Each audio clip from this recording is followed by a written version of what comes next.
Wonderful people. Here we all are. Thank you so much for coming to this Onward event on levelling up and levelling up with manufacturing and infrastructure at the heart of the recovery. Thank you all for joining us today. We have a fantastic panel of people for you. To save enough time for Q&A at the end, I'm gonna rattle through now, and we're gonna try and keep everybody in good order and running to time. Kieran Mullen, who's going to be with us, is the new MP for Crewe and Nantwich. He's previously been a junior doctor, and he's currently about to join us. He's currently asking questions in the House of Commons, so he'll be with us shortly.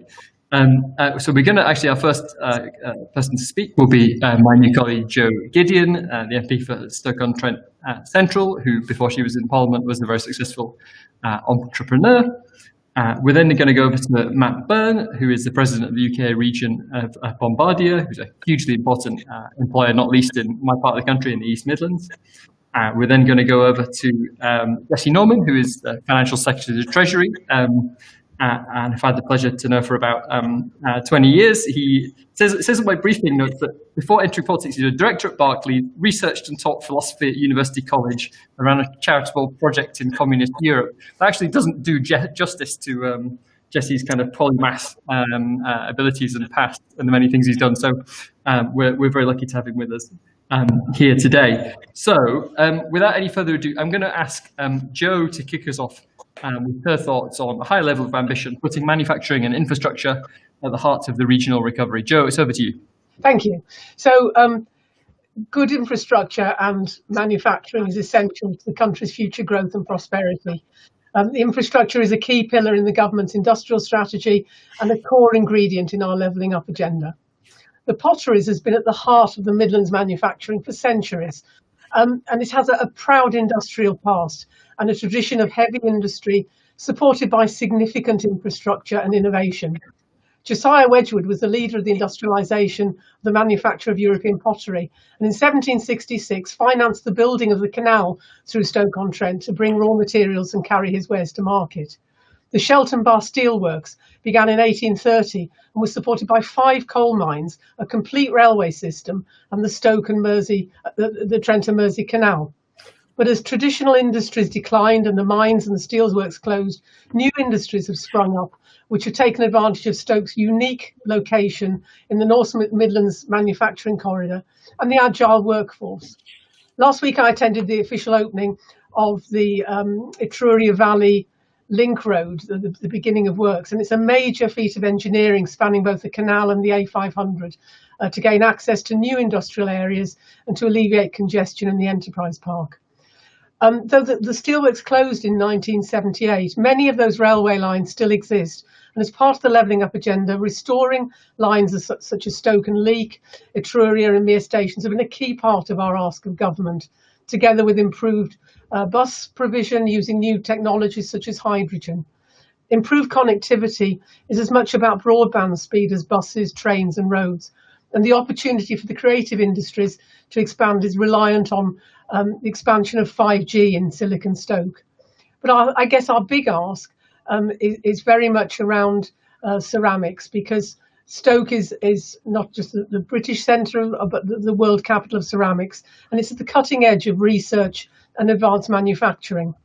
The Midlands Industrial Ceramics Group, which includes Stoke-based Lucidian and also Morgan Advanced Materials, JCB and Rolls-Royce, as well as Birmingham, Leicester and Loughborough universities, has been awarded monies through the UK Innovation and Research and Innovation's flagship Strength in Places Fund.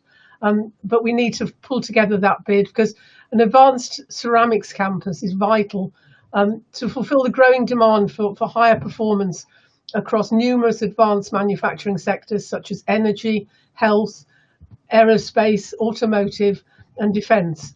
And it has the potential to add 1.5 billion of gross added value by the mid-2020s. And I think that Stoke-on-Trent is well placed to take advantage of the emerging green industrial revolution. It's a pioneer city for the district heat network and the first district heat skills academy, home to the advanced materials science at Michelin's, providing a lead on resource efficiency in retread tyre manufacture. So, what's missing? And I think if you ask the local enterprise partnership, they will say, despite our convenient location, despite affordable space and a city with one of the youngest populations in the country, we have too few businesses. So we need to invest in skills. So for me, levelling up in Stoke requires significant investment in our infrastructure and our manufacturing, but also investment in our soft or social infrastructure, because we need to help the community to grow its capacity to benefit from these new opportunities. So we need to grow education and training opportunities, increase bid writing skills, and explore innovative models of community engagement and partnership working that build on a kind of sense of place. We need to define our community not as a problem left behind community, but as an untapped talent to help drive the new economy and to fire up the Midlands engine. Joe, thank you so much. I think everything that's happening in Stoke at the moment is super interesting. You covered a lot of ground there, a lot of different parts of this puzzle that we're trying to solve. I was going to bring in Matt now. It's exactly the kind of employer that every politician always says they want to attract to lagging regions and indeed to the country more generally. So what would help your business grow, would help you do more to level up poorer regions? Matt, over to you. Yes, thank you. As a proud Mancunian, running a business with major facilities in Derby and Crewe, it's perhaps no surprise that I support the levelling up agenda, both from a professional basis and from a personal basis. Most importantly, I believe both manufacturing and infrastructure investments are key enablers to help us level up our regional economies. And it's not merely a quantity play. It's also very much a quality play, probably more so a quality play, to create local economies which are sufficiently diverse to stimulate the regions with sustainable and relevant capabilities. And that's particularly pertinent going forward, capabilities that are relevant to the emerging opportunities and challenge that the UK will face in the coming years. Creating skilled blue-collar roles is important, but equally as important is developing the industries and careers that come with true localization and investment benefits. And that's some parts we miss as a country historically. Investment should be creating roles which are sustainable and industries which are sustainable in the long term. Creating engineering, software, next generation technologies, both directly and indirectly. The ability to develop and retain IPR in the local economies. To Joe's point, the ceramic industry is a good example of that. The ability to be cutting edge, the ability to retain that knowledge gives us the ability as a nation and as regions to make it sustainable. HS2 is a once in a generation opportunity to transform the UK regions. But also it's the most important sustainable infrastructure investment the government can make. And we do applaud the government to continue to stand behind this project in these very uncertain times. It takes some commitment and it takes a foresight and long-term view, which is rare nowadays. So we do applaud that. With Hitachi and its main facility in County Durham, we have formed a JV to build the Great British Train for HS2. It's a live competition, so I won't go into that in any detail. But what I can say is that both Bombardier and Hitachi know the transformational effect of high-speed rail for the regions. Our combined expertise around the world and experiences, whether or not in Japan, China, Middle East, and probably more relevant, Italy, we've built Europe's fastest service train. Italy, with a similar geography to ours, sadly not the same weather, sadly, has developed a very high-speed rail network that is similar to HS2. That network has transformed connectivity, expanded travel to work areas, driven modal shift from air to rail, and developed economic regeneration outside the major hubs. So when we talk about regions such as Derby, Stoke, Crewe, the Italian model is pointing to some experiences which has driven that impact.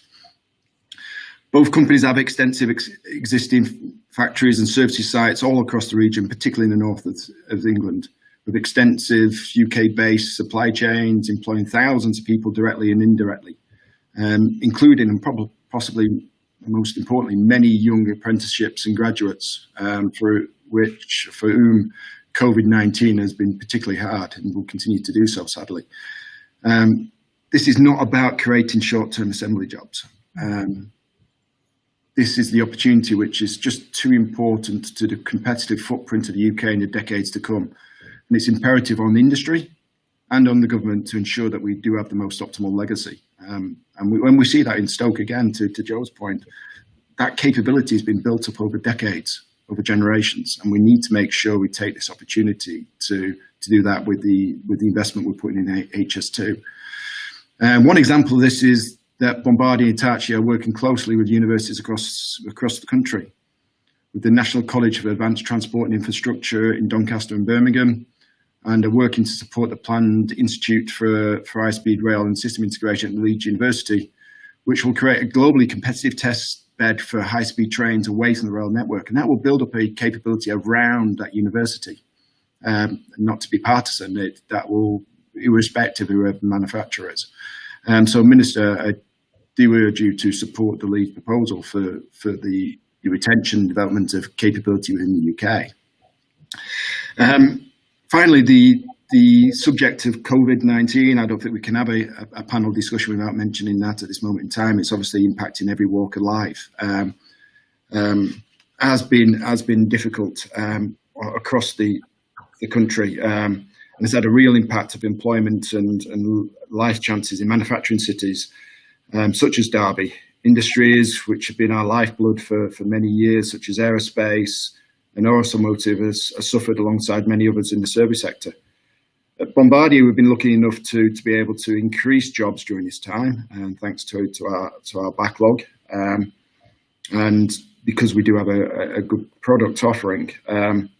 But as many of my peers will say, what's critical for the rail industry, and therefore critical to the sustainment across the regions, but again, particularly in the north, is making sure we eliminate the peaks and troughs of that investment. To make sure that we can have a sustainable industry which is able to rely on investment in a reasonable level going forward. So my message to the government and to this panel is simple: keep calm, support relevant manufacturing, manufacturing which generates and results in long-term sustainable industries in the regions, and invest in sustainable infrastructure. That will obviously create us a legacy, which I think we all want to look back in 10 years' time and say we made the right decisions and the optimal approach. I think, does that answer your question? I think that answers the question pretty well. Jesse Norman, the Minister, has been listening to those remarks over my shoulder. We've solved the technology problems in this conference by having him just listen over my shoulder. So he's scrambling to get back to his computer to answer the next question. There was a lot there. So I thought it was a very welcome focus on not just jobs, but good jobs, and not just good jobs, but sustainable jobs, sustainable industries that can be there for the long term. And I was very struck particularly by the point about managing the peaks and troughs of demand. You know, when you think about rail investment in Germany and their target to just electrify in a very constant way year after year, just avoiding the kind of boom bust cycle in some of these industries. I think there's a lot for us to think about and learn from in the UK there. We've had a lot there from both Joe's contribution and from Matt. I'm going to now hand over to Jesse to get his reactions to all that. Jesse, are you in place? Yes, I am. Thank you, Neil. And if I may say so, very deftly handled as I scuttle from one side of the Onward empire to the other in order to catch Matt's comments. And Joe's brilliantly.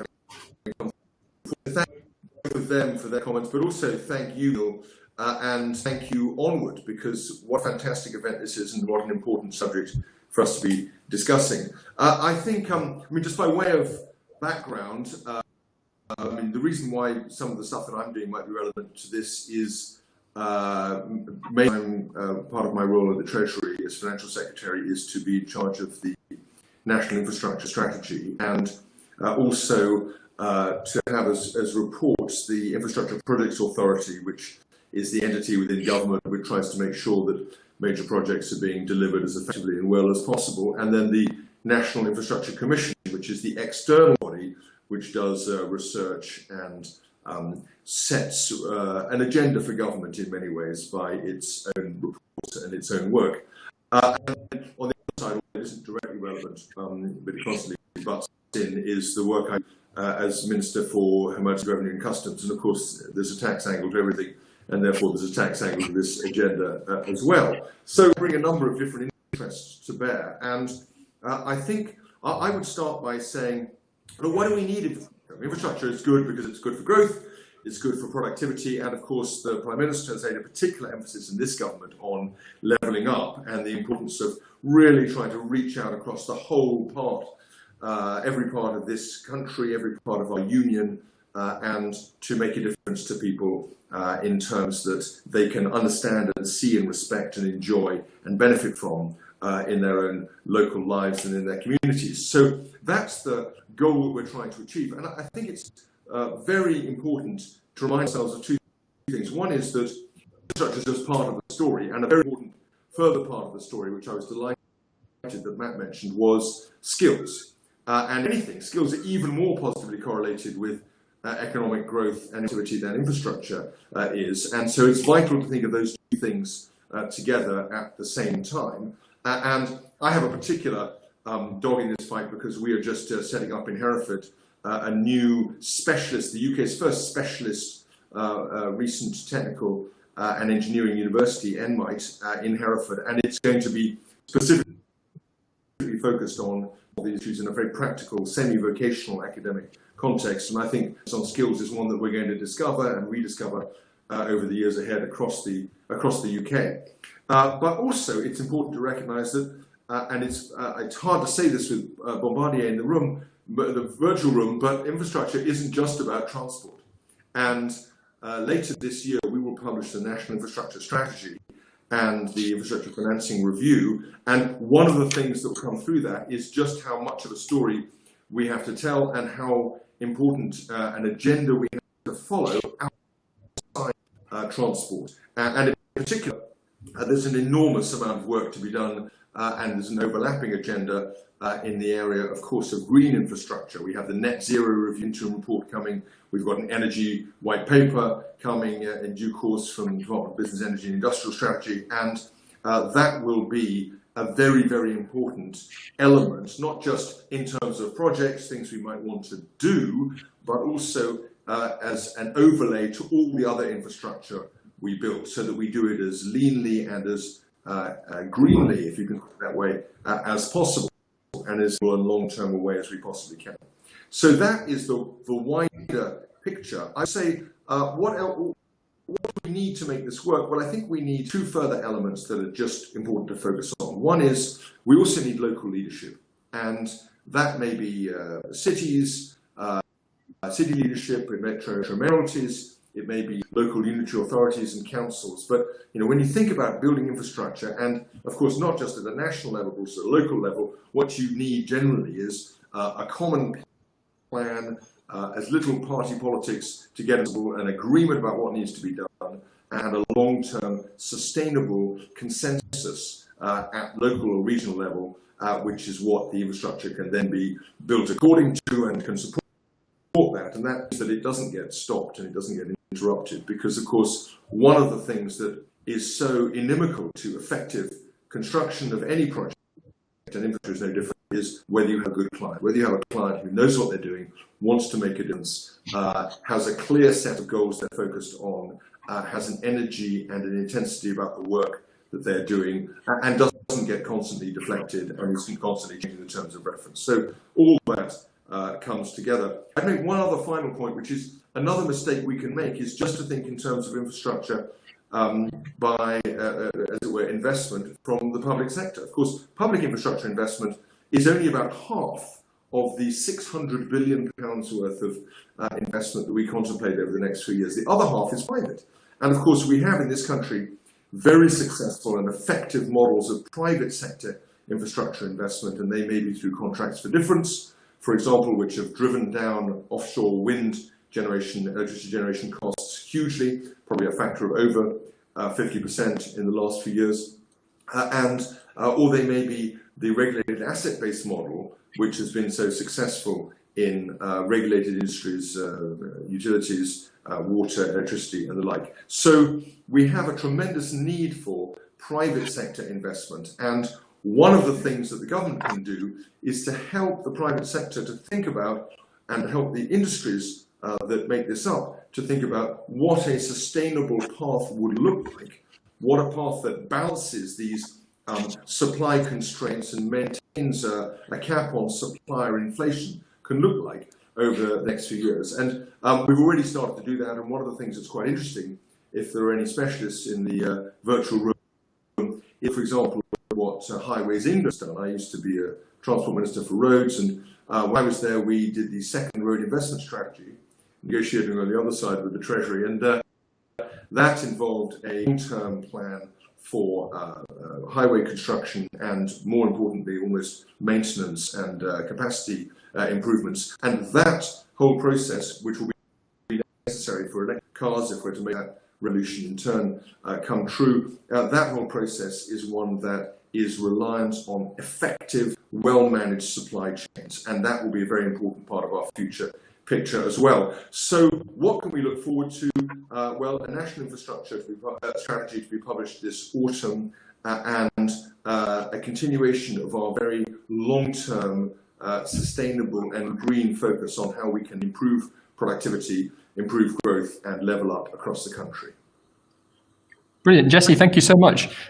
There's a lot to think about there, a lot about the way that the processes of decision making have changed over the last couple of years. We talked about the IPA and the Infrastructure Commission. There's obviously the review of the Green Book going on there at the Treasury, the National Infrastructure Strategy coming up. A lot of changes to the way we think about procurement, financing, the decision making process. So that's all something I'm sure people will have questions about. And if people do have questions, there should be a Slido bar on the right-hand side if you want to post your questions. I'm afraid I'll have to read them out, but please do, if you are having thoughts as our panelists speak, do feel free to ask a question as we come towards the end. The last of our speakers is now here. This is turning into a Midlands stitch-up. All of my Midlands colleagues are here. So I'm going to go now over to Dr. Kieran Mullen. Kieran. Thanks, Neil.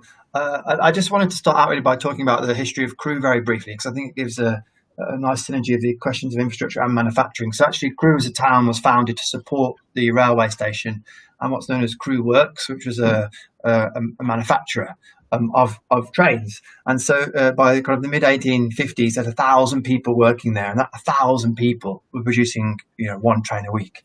If you cut to the mid 1900s, the factory was employing 20,000 people and was producing hundreds of trains a year. And actually that synergy of having really good train infrastructure, which Crewe has always had and had at the time, and a really effective local manufacturer, was really what led to such a success for that business. And then sadly, it's seen a decline over the years in a way that I think reflects some of the challenges facing manufacturing across the economy. Bombardier hold the site now, and they do fantastic work there, very high skilled work. It's a really important local employer still, but it's quite some distance away from the 20,000 people that were working there and producing trains every week. And along with that decline, we've seen that real challenges of social employment and workforce issues that have gone along with that loss of that as a major employer. We've turned over a new leaf. Crewe now has a much diverser base of manufacturing. So I'll give you some good examples. If you eat oats in this country, they're probably manufactured in Crewe at Mornflake. If you hear an ice cream van on your local streets, it was probably made by Whitby Morrison in Mornflake. And in the unlikely event that you drive a Bentley, it will also have been made in Crewe. So we have that diversity. But I think the challenges that I see when I go and speak to local manufacturers are actually around skills and workforce. And I think we have to recognise within that picture of manufacturing declines as a proportion of our income, a lot of that is to do with innovation and efficiency and productivity to some extent. And I think we mustn't kind of forget that. I visit local businesses that are innovating in terms of their manufacturing, and what it leads to is not a loss of workforce, but it does tend to lead to them just doing more with the same number of people. And I think that we have to think about really how do we get beyond just productivity and improvement, and actually expanding markets and obviously trade and giving ourselves new customers is important to that. And why does it matter to me as a constituency MP that we have strong manufacturing locally? The statistics around wages for people in that sector are that they're higher than people in the rest of the economy on average, and actually higher than services, which is obviously talked about as a dominant player in our economy. So I'm always keen to find ways to support and develop manufacturing locally. The issues that I think are important that I've learned over my relatively short time as an MP is infrastructure, as this seminar today highlights, is key to that. We have some good infrastructure in terms of transport in Crewe, and I'm a big supporter of HS2 because I think it's going to further enhance our ability to be effective. But it's not just about HS2, it's about interconnectivity across the north and between the north and the rest of the country to help manufacturers move things around and be nimble and agile. I think it's also about supporting business investment. I've spoken to business owners locally that really benefited hugely from the annual investment allowance, the uplift of that from the 200,000 a year to the million per year. And they've already said to me that, the plan for drop back down to the lower level of investment allowance is going to impact on them. When you visit a business, you see that they're constantly making these really difficult decisions about when do they build a new machine, when do they experiment on another way of doing things, and that investment allowance enables them to do that in a way that they can be confident that the financials for it make better sense for them.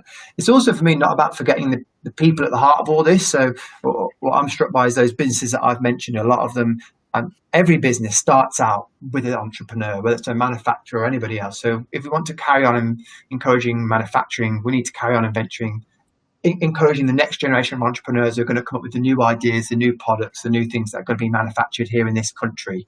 So I think we must keep that on our radars, keeping our economy one that welcomes entrepreneurs and people that have got ideas.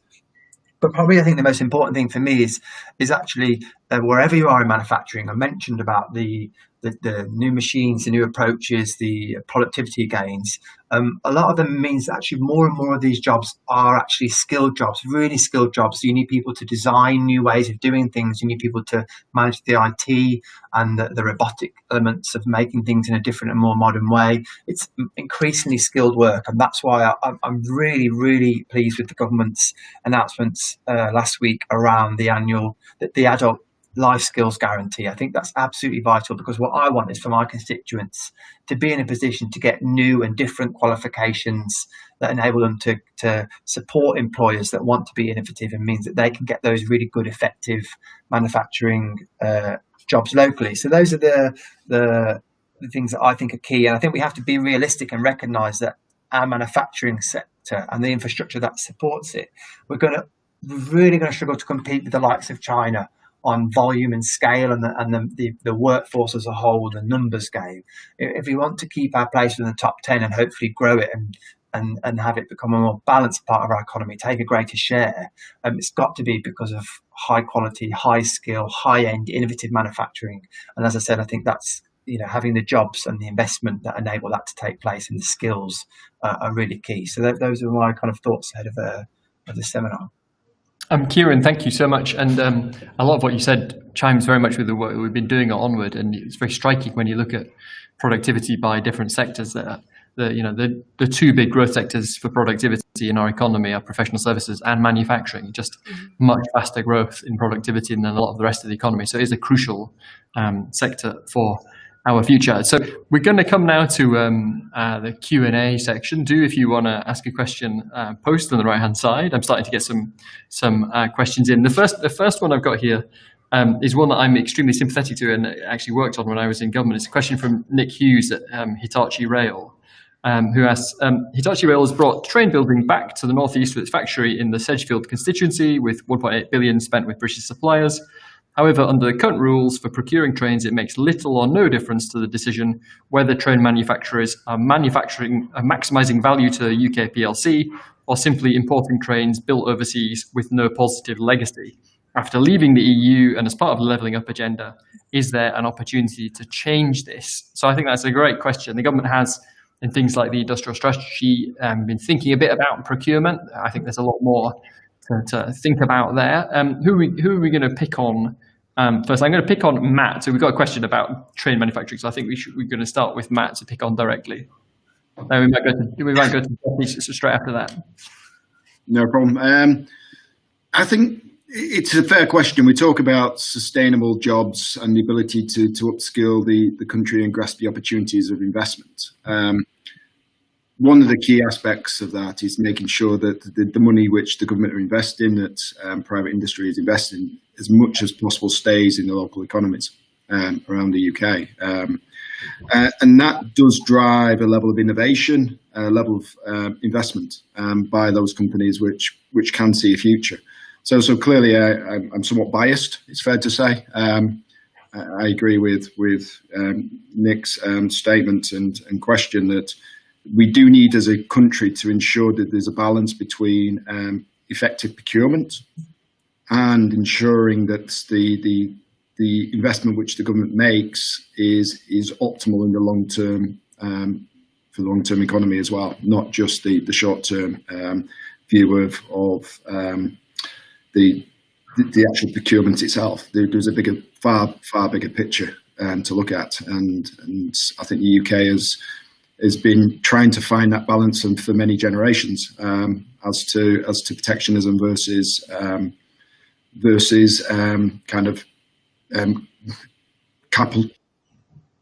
capital and continued debate. Other countries have got a different view.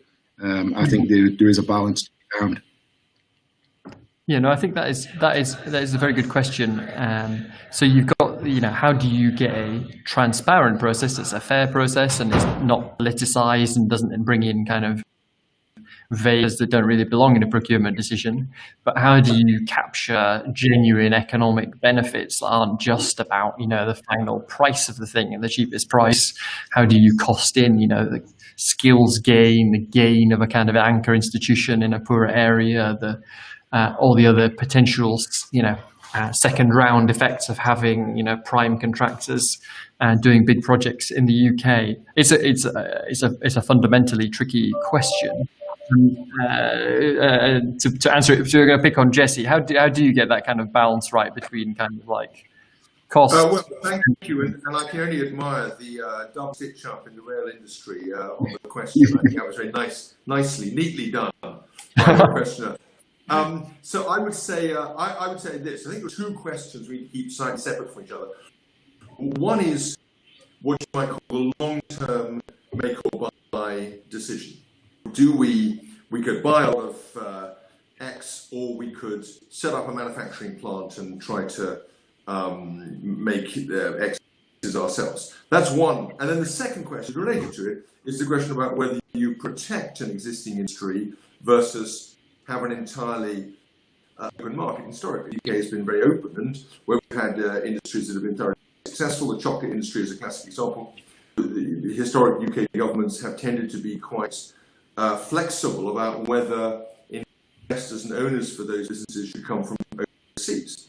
Now, when you get to infrastructure, matters are slightly different. Sometimes they are more strategic to supply issues, but fundamentally, the core principle of whether or not you should make or buy, the economics of that remains, as it were, relatively clear. You've got all of the different factors that you've described, Neil, but you also have to fold in the question, will these skills and will this capability have a global market over and above what exists in the UK, and will the UK be enough to sustain it for that period of time? And where we have been fantastically successful is in taking models in the UK that have been effective, some indigenizing them, and then selling them around the world. And often that's been more on the services side than on the manufacturing side, but it's still true in manufacturing. And if you don't believe me, go and spend some time with James Dyson in Singapore, and you'll see how that works there, or some of our other industries. And so I think that the structure of that decision has changed. What's really interesting is that as we develop and evolve as a country, the significant advanced manufacturing has become ever more clear. And that's why we have an advancing catapult. That's why we have so much investment going into that area of industrial come academic work that primes future developments. And it's quite interesting that the government's thinking, for example, in these areas of vaccines, about thinking about making industrial or supporting potential industrial investments, allowing potential industrial investments itself. And that's because it's seeing potential opportunities at that border between infrastructure and industrial strategy, which is really the area we're focusing on now. Very good. Kieran, I can't tell if you're looking to jump in on that. I just wanted, I guess this is always a really tricky balance of state subsidy, free market. One of my concerns, I think businesses just want things to be fair. They don't mind a competition, but they want it to be fair. And I do think they're competing sometimes. Particularly, I'm concerned about China as an example. Actually, increasingly they may well be competing against companies that are bidding for projects and willing to do things that have a state-backed balance sheet and don't have to worry about any of this stuff and face massive competition that isn't fair. So I would like to see that as we come out of the EU and develop our frameworks for procurement, that we need to find some way of accounting for that, because actually it's in the long run we're giving a disadvantage to companies that are playing ball and doing it in a fair way and being part of a freer economy, and that can't be right in the long run either. We'll end up with just Chinese-backed enterprises doing all sorts of infrastructure that because their taxpayers paying for it. Very good. Joe, I don't know if you wanted to come in on this. Yes, I just wanted to add a couple of things. So in terms of procurement, I think we need to consider social value. That in terms of levelling up, that is going to be a key decision-making element for government. Does it add social value as well as the bottom line?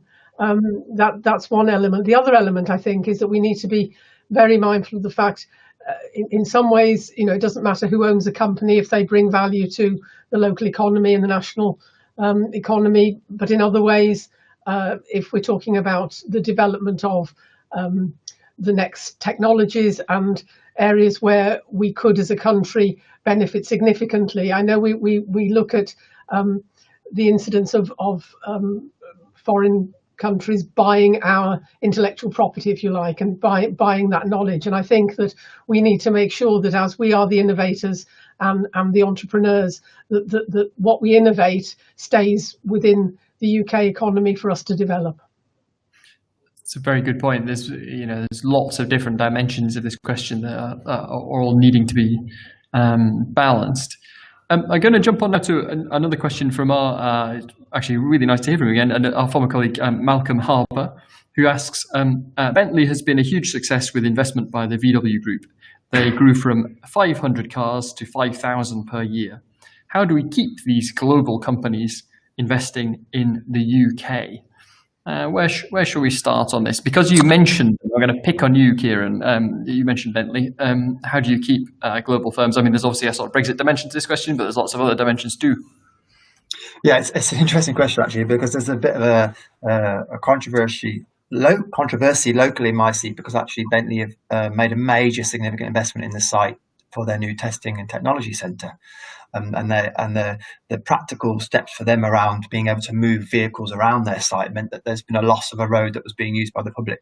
And those kind of decisions, I'm sure, come up in every area with individual businesses that want support, want help. And there's never going to be a black and white answer. It is always about a negotiation. I don't think my constituents, on the one hand, they want local employers, they want significant major manufacturers and companies to stay, but it doesn't mean that companies should always get their own way.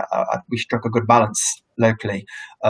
So there's that kind of those local factors about the local things that we do for companies. Yes, Brexit is a concern for not just, of course, the car manufacturing industry, but the wider industry. I think, again, there's a bigger question there about, do you just take a purely economic view of a topic, or you take a wider view around democracy and accountability and those issues? And those of us on the Brexit side of the argument perhaps think that the balance means that it isn't just a purely economic question. But I am yet to be convinced that we can't adjust successfully to a post-Brexit market. There are examples of complex manufacturing supply chains between Canada and America, for example. They manage it. I'm sure we're going to manage it too. And then other than that, I think it's up to people like Jesse to look at kind of across the globe and see, well, what are other countries doing to make their country competitive, and always make sure we have the edge. I mentioned the investment allowance. It'd be good if Jesse could think again about that perhaps. And there are going to be always competitions between countries to make our country a really supportive environment for major investment. Yeah, so Matt, you are running a company that is part of massive integrated international supply chains. It's a huge international business. What for you is the answer to this question about how you continue to attract the best companies, the world leading companies, to invest here in the UK? I think you approach it from three separate angles. They're all interconnected, but number one is the market itself in the UK. Is it sustainable? People will invest in the market which is sustainable. In some industries that's important, other industries it's not. But that brings us on to the second and third point. So number two is the environment for the employer realistic, and is it attractive? Now you look at skills, you look at the availability of the necessary skill set and people, you look at the support from governments, and we mentioned the work done with Bentley in terms of access to tactical aspects such as the ability to expand. So is the government creating the necessary environment to attract that? I think that's not just in respect of R&D support, but primarily in terms of is there the available skills, is there the available regulations and framework to allow that to take place? And we see that with pharmaceutical, and we see that with software, which transcends barriers and issues which we'll see, for example, with Brexit. It becomes these industries which transcend all that. So are we creating the right environment to attract companies and make it sustainable for them to be there? So they're the two major aspects. There is a third aspect, which is whether or not we've created a market which, how do I put this, it actually supports sustainable growth. So is the environment there to allow that company? And by that I mean, are we able, how do we put this in an easy way? Investment creates a self-perpetuating philosophy, i.e., if there's an environment with similar companies, with availability of similar companies and supply chains, people are more likely to invest. So it's not only creating an environment from a regulatory or skills perspective, but also that investment which creates an ability that actually can operate because your supply chain is local, your peers are local, you're actually creating a sustainable industry, and that becomes attractive. And we see that not just in the UK. I think we've done some great examples with aerospace, for example, in Northern Ireland. That's created a network where actually it becomes extremely attractive because it's easy to operate in that environment and very difficult not to operate in that environment by going elsewhere. I think probably the best example is the financial services market in London. We've created a regulatory support, we've created the industry, we've created the infrastructure which makes it very, very easy to integrate and invest, and very difficult if you want to go somewhere else. Yeah, I wonder if I could prod you a bit on that. So James Dyson is really interesting on all this as well, about the kind of the importance of what he would call the industrial commons, and the advantage you get from having a lot of firms, particularly manufacturing, in kind of similar-ish places doing, all supplying each other, and the kind of transfers of knowledge and people that you get from that. And obviously, in manufacturing at the moment, the world's leading example is China, and it's just, as you say, it's very hard to not do things there because that's where everything is. But where does that thought take you, Matt? Do we need a sort of, you mentioned financial services where we did big bang to kind of like put the city back in the game internationally? What would it take for kind of manufacturing in the UK to, where we've got some really, really strong niches, but you might say that we, compared to even Germany or Japan or whatever, we don't have that, or maybe we do have that kind of critical mass. What would it take to kind of get to that kind of sustainable competitive advantage for in the kind of locations that you're operating in? Is there a thing that would make this happen? At one point, Ireland, we're going to have a lower corporation tax for manufacturing and stuff like that. What would it take to really get there? Because I do think it's an important point. I think the two key points which people keep making reference to is certainty and sustainability.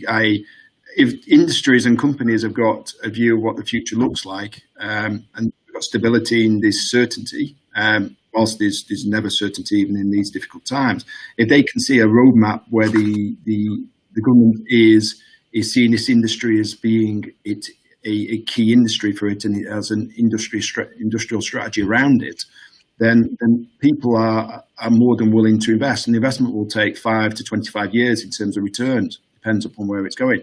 So companies need to have a level of, shall we say, security around the fact that this is a good area to invest in. Now, we are actually seeing many instances of that in the UK.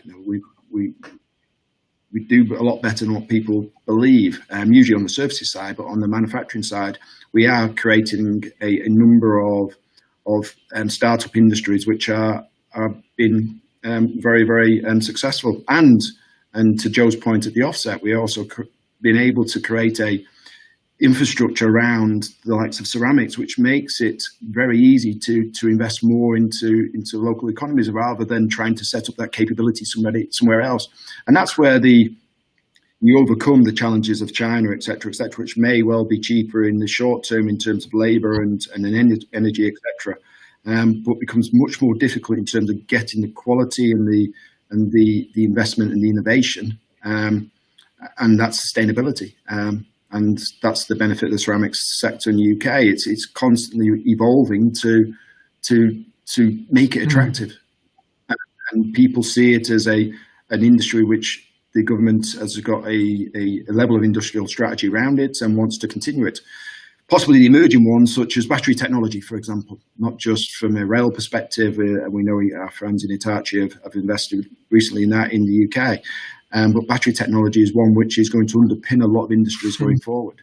And are we as a country got an industrial strategy around it? Are we supporting our universities? Are we supporting the necessary companies to take that leap, because they know it is something which the government's got a long-term interest in, and therefore they will have some level of certainty and some return on the risk they take. I think that's very fair. This point about a kind of sustained interest and weights behind these things, I think I'm sure you're right that is crucial. Joe, I was going to go over to you. Do you want to jump in on this, and then I'll go to Jesse after you, Joe?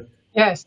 So I agree with what's just been said. And the best place to do business is why people would open their business, in a particular city or a particular country. I have to say, I can give a local example like Kieran just did. I visited Michelin a couple of weeks ago, and they have their UK and European headquarters for the retread business. And they told me that they were able to work really well during the last few months because of an enormous flexibility of the workforce backed by the unions that they couldn't have done in Germany or France. Now, that says to me that it was great to hear, but that flexibility for them to be able to operate to maximum effect during difficult times must surely be a major selling point as to why they would want to locate in Stoke-on-Trent. The other thing that we mentioned is the kind of the attitude, if you like. We've talked a lot about skills, but I think there's also an element which I found very, very dominant in Stoke-on-Trent, that people are, when we talk about an agile workforce, people will move from one industry to another. If something closes, they don't necessarily look to move to the same industry again because the opportunities aren't there. But they will take that attitude of wanting to work hard to another industry, and the attitude is enough. We can deliver on skills and training, and we need to invest more in that. But you can't change. You can't turn a bad attitude into something good. And I believe that we truly have a workforce with a good attitude. They just need to have the skills and investment, and that's a key element to investment. Okay, that is. We've covered a few different dimensions of this question about how we stay in the game globally. Jesse, are you online over there? I'm trying to see. I can't see you, but maybe you're there anyway. I certainly am. I've dashed back I think we may have lost Jesse. We're going to get Jesse back online. Oh, all right.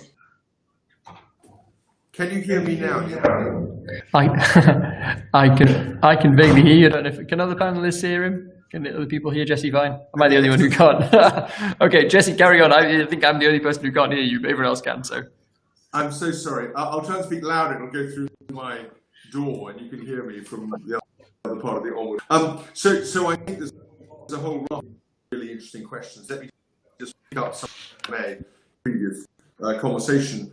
One is about critical mass. I think that's absolutely right. The joy of Stoke is, if you've got any interest in ceramics, you go to Stoke. It's a global brand, and you know that if you can't get your problem solved by one company, there will be plenty of other sets of skills in and around them. The same thing would be true for Birmingham in the motorsport industry, or areas between there and south of that. So you've got chunks of the country and astonishing clusters of expertise. We're seeing a cluster emerging in software around Edinburgh, for example. And so there's a whole bunch of other sciences, Cambridge. You can see how that might all develop. And that creates mass that generates in itself productivity improvements and innovation over and above what any one company can do. The second thing, in a way, is that the Bentley example perfectly shows, and Nissan and Sunderland perfectly shows how an open market approach, which is supportive but not nationalistic about ownership, can lead to fantastic local benefits. I mean, I don't think anyone thinks that Bentley would survived and thrived in quite the way it had if it hadn't had a Volkswagen or someone of that long-term quality sitting behind it, and certainly no one in Sunderland feels that that city would be anything like this now if it had been for a sustained 20-year of investment from Nissan, and very well too. So point I would make is that what this goes to push towards, in a way it builds a point what Matt said, is that when a business is making an investment decision, it's terribly easy for us in our think tanks to focus on what the government is doing, but actually that's just a portion, and often quite a small portion of a much wider overall picture. I mean, is there capacity just to increase the size of the site? That's one question. I've long conversations with JCB. They very much want to expand where they are. And we were talking to them when I was the roads minister about how they could do that around Rotterdam. That was a huge issue for them. Another one is a simple question about whether or not, obviously, whether you have that cluster, whether you have a domestic market large enough to support it. We've discussed that. Whether the skills, overwhelmingly these days with value-added manufacturing services, are those skills in place, or can they be put in place over the investment proposition? If those things are in place, then actually what the government's doing itself by way of marginal tax support or subsidies is often a very minimal aspect. What really matters is the wider context. I don't think, this is really my final point, that we should be frightened of or have any kind of worry about, in any specific sense, Germany or China. I mean, these are great countries, they are able to put astonishing private and public resources behind investments, but we have nothing to fear from them, and we have a different kind of economy to Germany's. No, it's famously true that in Germany a Mittelstand, mid-size, is about 10 times the size of what we would consider a medium-sized enterprise. That's the legacy of a particular path of industrial development that they have followed since the war. What we have is astonishing flexibility, astonishing entrepreneurialism, amazing labour, and so we have a different, more freewheeling, more liberal approach to, and of course, financial and professional services sectors that they would die for. So, I don't think we need to feel any sense of inferiority. What we need to do is stay smart and learn from those guys all the best things we can do, and frankly, not be too posh about or proud about re-engineering industrial opportunity when we can see it. And at the margin, the decisions the government makes, whether on infrastructure or on support for innovation or in other areas, can make a useful difference. And that's where we stand, and that's what work industrial strategy does, and that's what our infrastructure strategy will aim to do as well. Very good. So we are coming towards the end of this session. We do have one more question from Jamie Hodge, who asks, how can procurement policy help support the levelling up agenda? And how can we use the expertise of northern universities during the delivery of infrastructure programs? So you kind of got two questions for the price of one there about procurement, what we can do with procurement, and how we can involve particularly Northern universities, but maybe also universities more generally. If we're going to go in different order this time, I'm going to pick on Joe first and then go to Kieran on this question about procurement, what that could do for us, and how we might best involve local universities. So procurement, that's something that I touched on earlier about social value. And I think we absolutely need to look, whenever we procure anything, at the impact that it will have on the local community. I do think that there is a challenge for communities like Stoke-on-Trent, that our capacity to be able to bid right for large projects where the process is a competitive one, the very nature of left behind communities and communities that don't have that infrastructure, is that they also don't have the capacity to put the case as strongly as more affluent and larger communities. So I think that there is a key thing that needs to be done about building not just social value, but actually helping. So it I think is a role of government to enable communities to be able to put these bids in. In terms of universities, I touched on the Advanced Ceramics campus, and I think that universities have a huge role to play, both as creating more skills and creating the right skills for the more highly skilled jobs, but also providing that link between manufacturing and so it's that three-way thing: education, manufacturing, and bringing young people on into new professions. So universities have a key role to play, both in several ways. In research, R&D, I think we have a real opportunity, and it's what I call the new green industrial strategy that is coming forward. Brings massive opportunities for universities and massive opportunities for left behind communities, but they need to have support.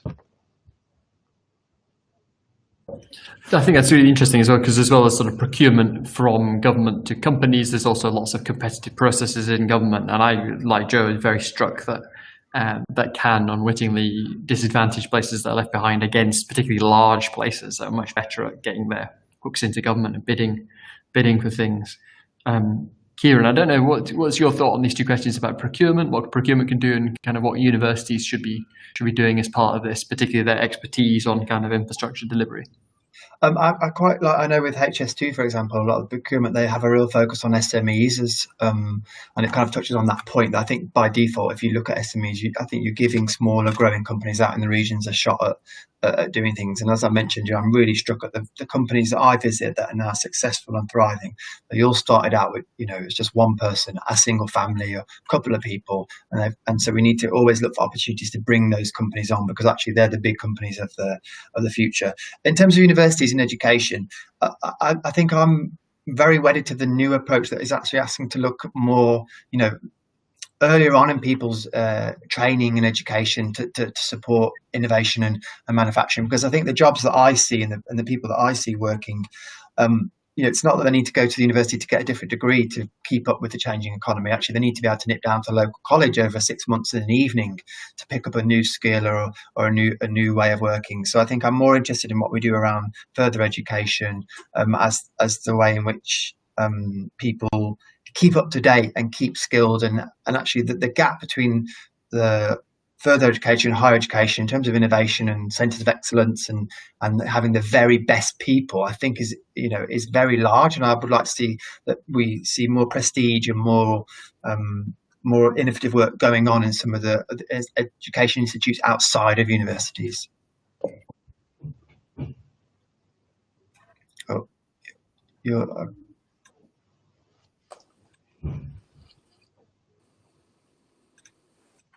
God. I think you're muted, Neil, or is it just me? No.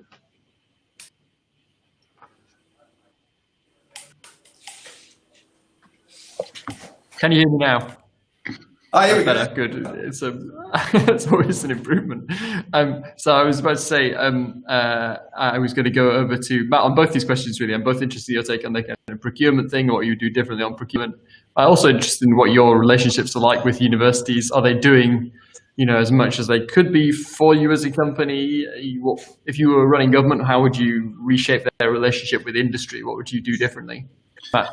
So let me address the university question first. This is where I think industry and universities have got their role to play, and whilst the government I think can support it, the emphasis and the onus has to be on the universities and industry to drive this forward in two respects. Number one is in respect of aligning the skills and needs of the workforce going forward. So more traditional, how do we link with universities and colleges to make sure that we have got the skills that the industries need going forward, and that is an onus on the industry to work with the education systems to make sure that they're aligned to what we believe we need, to give them the support, to give them the environment as well, and to give them access to our industries and our factories and our technologies to allow them to create those the workforce of the future. So I think that's the first element. The second element is R&D, and it's not just an important aspect for Bombardier and the likes of Hitachi, where we've both got a long history of working with universities to develop new technologies. They've got skill sets which we don't have in many quarters, and we've got skill sets which they don't have, and they want to expand. So we've got a number of technologies which have been developed with universities over recent years, which actually form provide the foundation for our services business. For example, one of our little known areas is Bombardier's capability for services, which is close to £2.5 billion pounds per year, is centered in the UK, and it utilizes technologies which we've not only developed with our peers in other industries such as Rolls-Royce, but also with universities.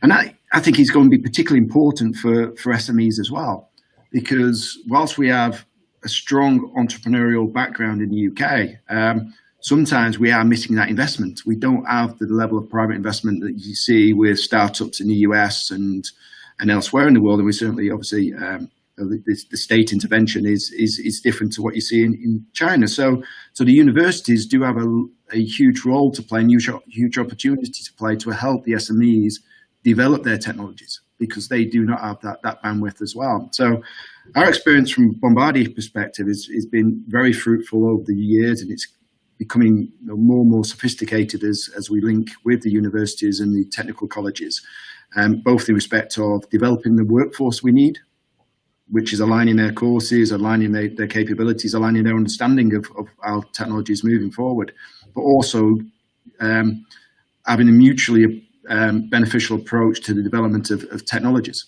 I think that has been highly beneficial.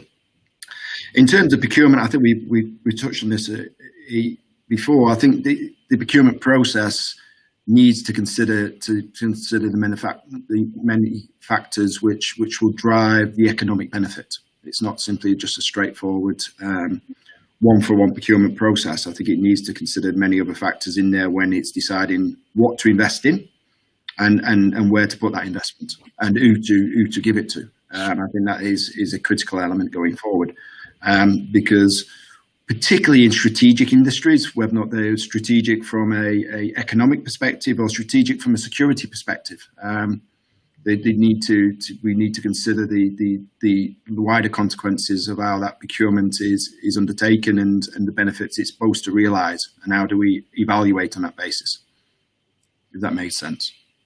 It makes perfect sense, and it also tees up a helpful question to Jesse as well. So you covered a few different things there. The idea of a wider economic assessment, how you do that is part of the art of this. But also the idea that you introduced there towards the end of strategic industry, where you might want to do things slightly differently for various different reasons because of its potential or the potential role of government in it. So I wonder if I could prod Jesse on both those points a little bit. How do you in a fair way measure those kind of non-price economic gains And do you accept that there's such a thing as a strategic industry that has particularly kind of seminal qualities to drive productivity or growth in a poorer area, or because it has some strategic kind of security implications? What do you think of that as a concept?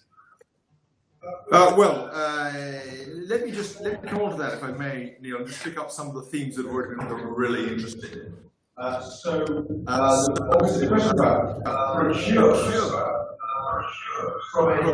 from a government standpoint, it might be some interest to know that we've taken the question of how we improve the capacity of government to perform extremely seriously, and so on the major projects, we now have very established arrangements for training senior civil servants. It will very soon be true that it's extremely difficult to attain a place at the top of the civil service if you haven't had direct operational experience as well as training in the area allow you to be an effective project procurer and project manager and client. Not only that, I've kind of pushed for and led a process of improving and educating ministers. We now got a baker's dozen going through a program with the Oxford Side School designed to make them able to think better about how to procure infrastructure, how to run major projects, or if not run them, those accountable who do run them. So we take that issue very seriously, and I hope we'll see the fruits of that, and I hope in due course it'll be very difficult to become a minister if you haven't taken a degree of training, because very few ministers actually come to these things oven-baked. And I should do, because they will bring an enormously wide range of skills and experience from other areas to the picture. The second thing I would say is, I think Matt's distinction is absolutely right about the difference between R&D and skills. R&D, I mean, historically in this country, we've been really good at research and less good at D, and we need to work much harder on areas of commercialization and investment and development for technologies. And we have this kind of fixation with the most innovative end. That's great, that's fine, and it's obviously been thoroughly effective in large parts of British industry, and historically, of course, most recently in Silicon Valley and the like.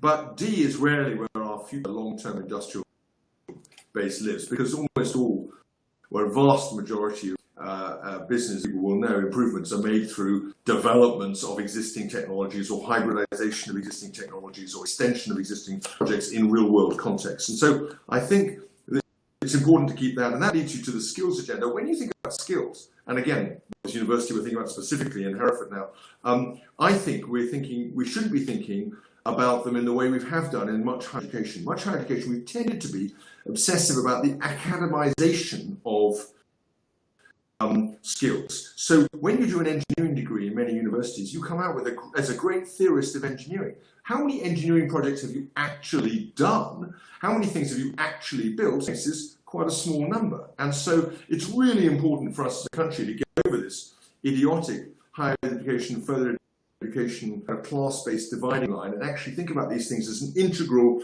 theory and practice tied together way of supporting. Because as any business will tell you, they want people who have relevant skills, problem-solving skills, as well as technical skills, and they also want them to have the right attitudes of working in teams, oven ready from that point of view, ready to go to work, and ready to produce an effective product. And that's, I think, really important. And certainly in Hereford, we're taking, due course, our goal. One of my dreams is to take somebody who's done 20 years in the SAS, and instead of them coming out and feeling that they've either got to continue that in the security world or do something completely different, to say, actually, do you know what? You can get a degree, you can take graduate experience, you can turn it into something that's got a real academic credential sitting behind it, a global credential, if you like, and then go and set up your own business and reap all the value of an entrepreneur in a way that you might see people coming out of the Israeli Defense Force in Israel there. So I think there's a tremendous amount in that area. Questions that you've raised of strategic industries, I think these things are terribly context dependent. We've already talked about contexts in which areas that might have deemed strategic, 25 years ago, 30 years ago, many people thought the car industry was strategic. But it turned out the car industry hasn't been strategic. By opening it up to foreign investment, we've made enormous gains and had fantastic results. And you know, Sunderland alone produces more cars than Italy. Just think about that for a second. Nissan Sunderland produces more cars than Italy. It's an astonishing fact. So I don't think we should be baked in about what we think about as strategic. There will be some businesses in some circumstances, whether for technology or local impact or supply chain reasons, where we think, do you know what, there's a security or economic implication here or a regional impact that we have to try to mitigate. But there may be many fewer of us than we think, and there may be many more benefits, flexible approach, as we've seen elsewhere. So I don't think we should be too doctrinaire. I think we should try to be, well, I would say properly conservative and tie economic good sense into a deep engagement with what the actual context is. Very good. I think there's a lot that I would agree with in all that, particularly about the academization of everything and the importance of getting more of the development in the R&D mix. I couldn't agree more. So we've just got a minute or two left to finish up and to have a kind of closing thought from our panelists. We're going to go Matt, Joe, Kieran, and then Jesse. And my question to you really is a kind of tweet length. What is the thing that you'd have people who've been in the session take away? What is the thing that we most need to do, be it in business or in government? What is that's kind of the key thing that we got to change? So we're going to go to Matt first for your tweet length answers. Okay, so from an HS2 perspective, I think, as we mentioned earlier, let's ensure that the legacy which we are putting in place is something we can look back at in 10 years and said we optimised it for the UK economy. Very good. Joe, up to you. So I think we have to be brave. We can't be risk averseness is not on the table for levelling up. If we want to really make changes, we need to look at doing things differently, from procurement through to the skills agenda. There are so many things that we need to do slightly differently, and maybe a business development bank would be on the cards as well. Very good. And as you know, discussed in a recent Onward publication just the other day. So that's excellent plugging work by Joe there. And then Kieran, what's your one big thing? I think as we seek to level up the economy and level up business investment, we've got to make sure we allow the workforce to level up with them at the same time, and getting skills and lifelong learning and innovation into our workforce has got to be as revolutionary as the first time we made children go to school. It has to be that kind of scale of change. Very good. And Jesse, the last word is yours. I would say skills and what you would call the infrastructure of the mind is almost as important, if not more important, than infrastructure on the ground. And the government takes both of those things incredibly seriously. Take skills within government itself with seriousness.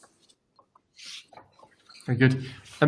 I love that phrase, the infrastructure of the mind. That's a very Zen note to end on this session. This has been brilliant. We've covered a heck of a lot of ground, and this is stuff that we are thinking of doing some more work on Onward. So it's been very, very useful fuel for work that we might be doing over the next couple of months. It's been given us a lot to think about. And it only really remains for me to thank all of you for coming. Thank you for your great questions, and to thank all of our speakers, Jesse, Kieran, Joe, and Matt. You've been brilliant. And thank you, all of you, for joining us here today. Thanks very much. Thank you.